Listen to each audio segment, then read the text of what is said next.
কালকে যে ঘটনাবলী ঘটলো তাতে একটা জিনিস পরিষ্কার হয়ে গেছে যে শেখ হাসিনাকে কোনো মতেই অ্যাকসেপ্ট করতে চায় না বাংলাদেশ।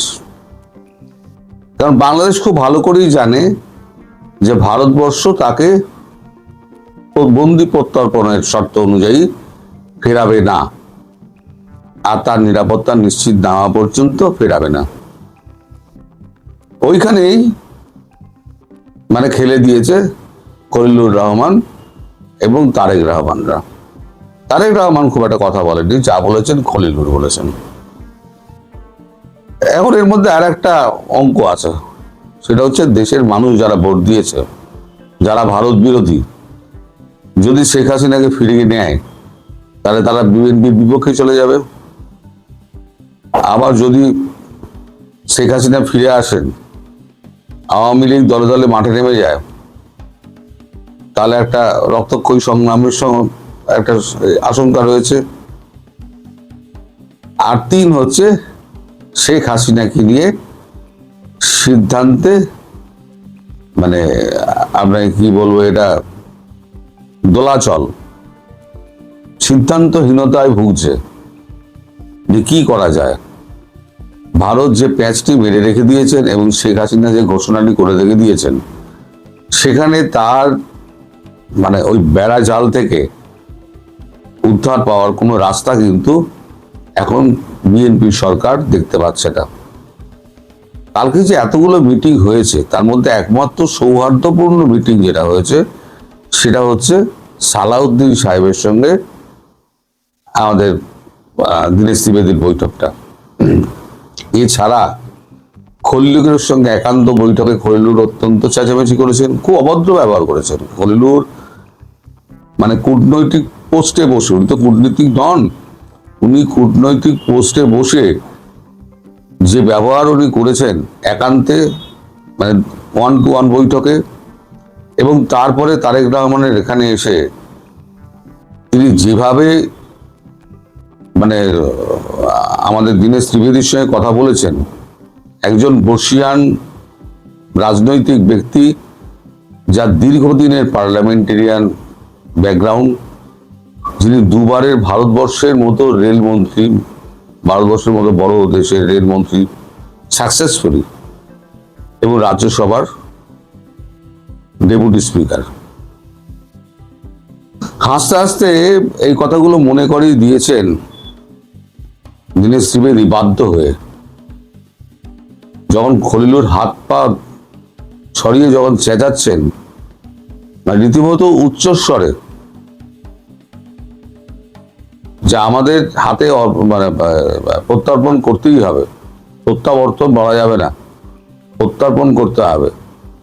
ওই হিসেব অনুযায়ী যতবার ভারত চেষ্টা করছে, মানে দীনেশ ত্রিবেদী চেষ্টা করছেন যে এটা সম্ভব নয়, কারণ আপনারাই পৌঁছে দিয়েছেন, উনি বন্দী নন আমার দেশে, তাহলে আমার দেশে যখন উনি বন্দী নন তখন ওনাকে বন্দী হিসেবে আমি প্রত্যর্পণ করব কি করে।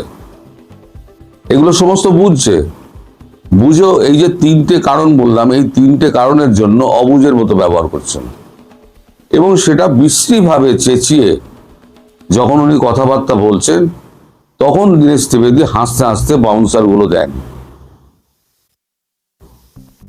তারেক রহমান আগাগোড়ায় চুপ করে বসছিলেন কাঠের বোতলের মতো।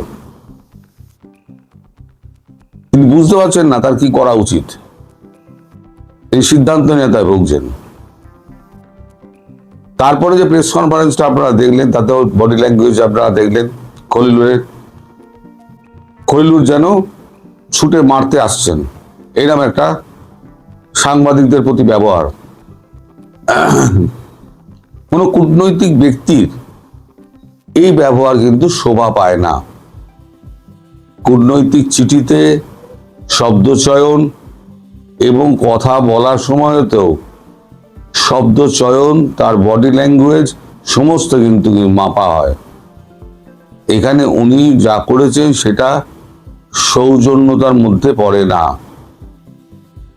মোটামুটি আমার যা আন্ডারস্ট্যান্ডিং, এই মিটিংয়ে থেকে অনেকে অনেক কথা বলছেন, আমার যা আন্ডারস্ট্যান্ডিং, তারেক রহমান ভারতবর্ষে আসছেন না, আমার যা আন্ডারস্ট্যান্ডিং।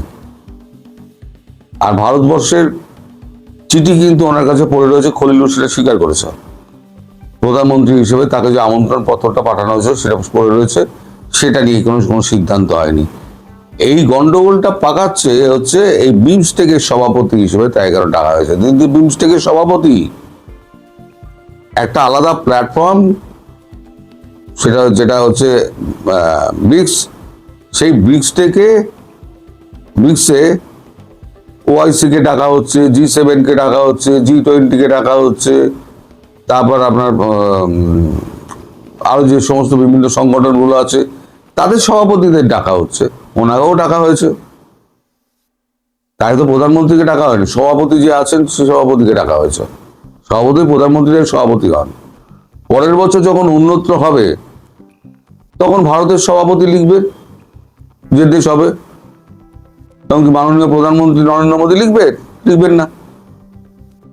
এই সরল সত্যটা বুঝতে পারছেন। কিন্তু হাসিনাকে নিয়ে প্যাঁচটা লাগিয়ে ধান্দা হচ্ছে হাসিনাকে আমরা ফিরতে দেব না, এবং হাসিনাও এই করে রয়েছেন যে উনি ফিরবেন। কালকে এই বৈঠকের পর তড়িঘড়ি উনি দিল্লি চলে এসছেন। আজকে উনি সব ব্রিফিং টিফিং যা করার আজকে উনি করবেন। এবারে আমার মনে হয়, আমার মন বলছে এবার সত্যি মিথ্যা হবে কিনা আমি জানি না, এবার যাবেন কিন্তু জয়শঙ্করজি।